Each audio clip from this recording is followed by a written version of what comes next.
What if a car could look this good, sound this aggressive, and still struggle to stay relevant? That's exactly the situation with the Jaguar F-Type convertible. On paper, it has everything: a design that turns heads instantly, engine options that deliver serious performance, and one of the most recognizable exhaust notes in the modern car world. But despite all of that, it never truly dominated its segment the way many people expected, and to understand why, you have to go back to where it all started. When Jaguar introduced the F-Type in 2013, it wasn't just launching a new model, it was trying to rebuild something it had lost. For years, Jaguar had been known more for luxury sedans than for true sports cars. The brand still had history, of course, but most of that reputation came from decades earlier. Cars like the E-Type had built a legacy that was still being talked about, but Jaguar hadn't really produced a modern sports car that could compete at the highest level for a long time. So the F-Type wasn't just another release, it was a comeback attempt.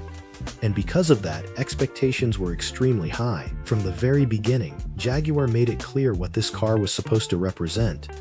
It wasn't designed to be subtle or practical. It was meant to bring emotion back into the brand, something that would remind people what Jaguar used to stand for.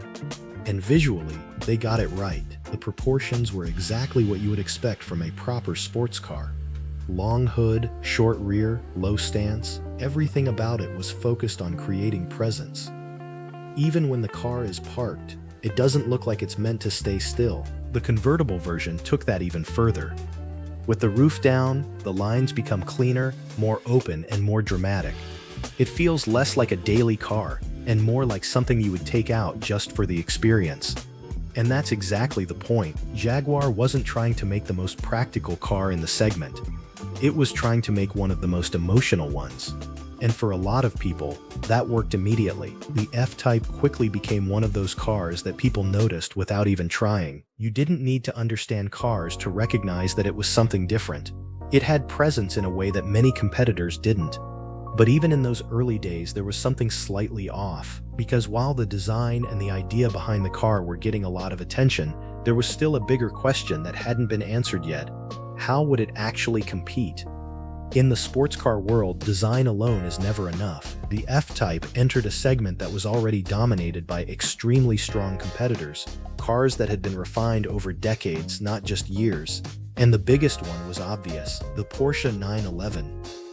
At the time, the 911 wasn't just popular, it was almost untouchable in its category. It had the performance, the reliability, the daily usability, and most importantly, a reputation that had been built consistently over time. So naturally, people started comparing the two, and this is where things became more complicated for Jaguar. Because even though the F-Type looked like it could compete, and even though it had strong engine options, it didn't quite match the overall balance that buyers were used to. The driving experience was good, in some cases even very good, but it wasn't as precise as the 911. It wasn't as refined in the details. And when you're competing in this segment, small differences matter a lot. At the same time, Jaguar took a slightly different approach. Instead of focusing purely on precision and control, they leaned more into character, more into making the car feel alive, even if that meant sacrificing a bit of refinement. And that decision defined the F-Type, because this car was never really about being the fastest or the most efficient. It was about how it made you feel behind the wheel, and that became even more obvious once people started paying attention to one specific detail: the sound. If there's one thing the Jaguar F-Type convertible became known for almost instantly, it was the way it sounded. This wasn't a subtle exhaust note. It wasn't something that stayed in the background.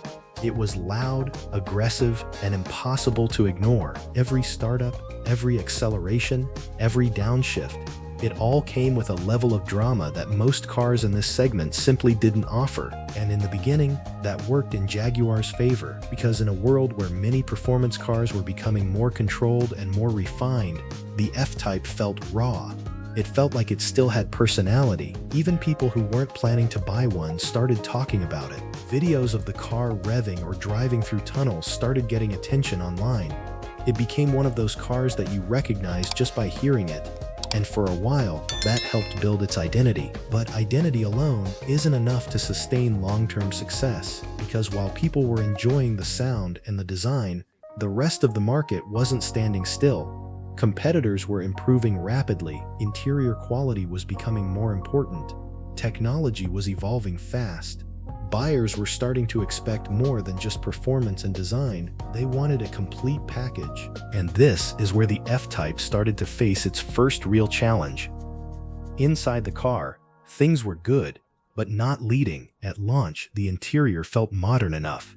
The materials were solid, the layout was clean, and everything was focused around the driver. It matched the personality of the car, but as the years went on, it didn't evolve as quickly as some of its rivals. Other brands started introducing more advanced infotainment systems, better digital displays, and more refined interiors overall. And compared to that, the F-Type began to feel slightly outdated. Not bad, just behind. And in this price range, slightly behind can be a problem, because buyers at this level are not just comparing performance numbers, they're comparing the entire experience, from the moment they open the door to the way the system responds when they use it. So even if the F-Type still delivered on emotion, it started losing ground in areas that were becoming increasingly important.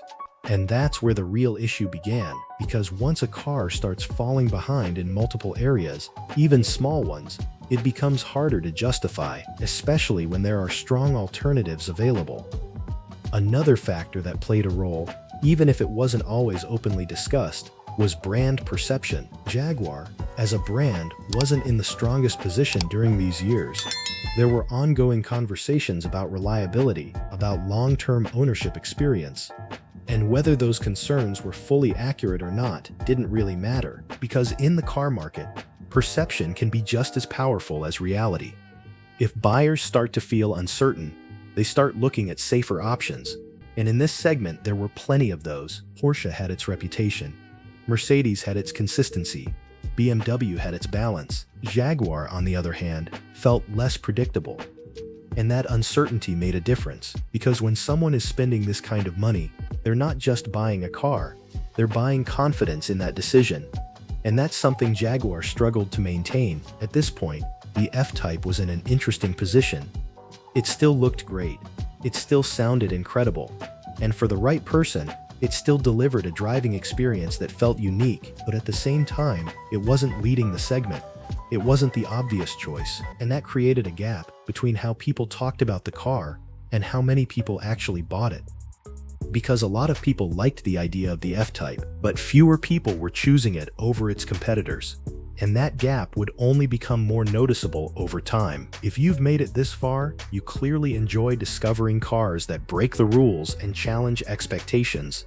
So don't forget to subscribe. Seriously, this channel is all about exploring the most interesting, unusual, and conversation-starting cars out there. And trust me, we're just getting started. Hit that subscribe button and turn on notifications so you never miss what's coming next. Because if you thought the T-Roc Cabrio was unexpected, wait until you see the next cars we're about to dive into. At the end of the day, the Volkswagen T-Roc Cabrio isn't trying to be perfect, it's trying to be different. And whether you see it as a genius idea or a strange experiment, one thing is certain, you won't forget it.